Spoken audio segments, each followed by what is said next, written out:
Hi friends, நாம் இப்போ கத்திரிக்காய் காராமணி குழம்பு எப்படி வைக்கிறதுன்னு இந்த வீடியோவில் பார்க்கலாம். நான் வந்து நல்லெண்ணெய் ஊற்றி வைக்கிறேன். இப்போ நல்லெண்ணெய் கொஞ்சம் ஊற்றிப்போம். எண்ணெய் காஞ்சதும் கடுகு உளுத்தம் பருப்பு போட்டுக்கிறேன்.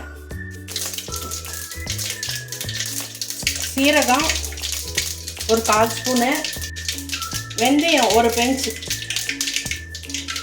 ஒரு 10 பல்லு பூண்டு, இதுலேயே கொஞ்சம் கருவேப்பிலை.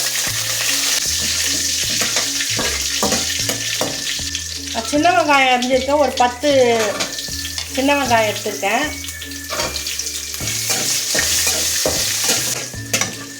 இப்போ இந்த அளவுக்கு வதங்கந்தோம். இதுலேயே நான் ஒரு தக்காளி சேர்த்துக்கிறேன்.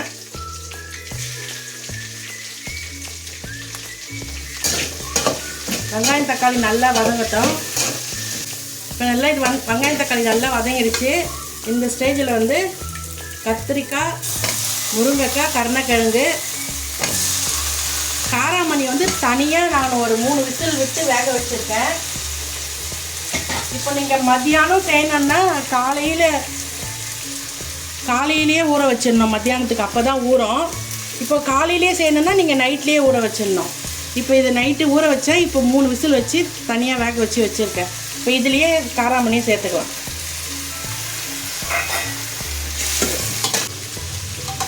இந்த காயெல்லாம் நல்லா வதங்கிச்சு. இப்போ நம்ம இந்த குழம்பு கரைச்சி வச்சுருக்கோம். நான் வந்து ஒரு லெமன் அளவுக்கு புளி கரைச்சி வச்சுருக்கேன்.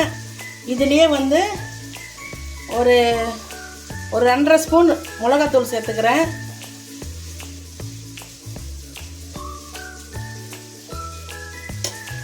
கொஞ்சம் வெங்காயம், ஒரு பாதி வெங்காயம், கொஞ்சம் கொத்தமல்லி. இந்த குழம்புக்கு தேவையான இதிலே கொஞ்சம் கல் உப்பு சேர்த்துக்கலாம்.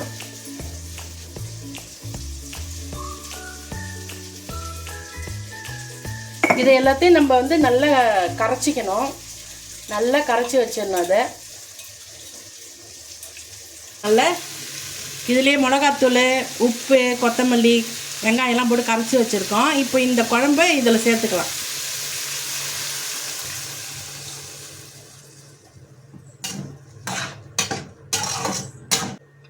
இப்போ இந்த ஸ்டேஜில் வந்து நம்ம உப்பு, காரம் எல்லாம் கரெக்டாக இருக்கான்னு பார்த்துக்கோங்க. இப்போ குழம்பு நல்லா சுண்டி வந்திருக்கு, காயெல்லாம் வெந்துருச்சு. அவ்வளோதான், நம்ம கத்திரிக்காய் காராமணி குழம்பு ரெடி. நீங்களும் உங்கள் வீட்டில் செஞ்சு பார்த்துட்டு கமெண்ட்டில் எப்படி இருக்குன்னு சொல்லுங்கள். லைக் பண்ணுங்கள், ஷேர் பண்ணுங்கள், கமெண்ட் பண்ணுங்கள். தேங்க்யூ.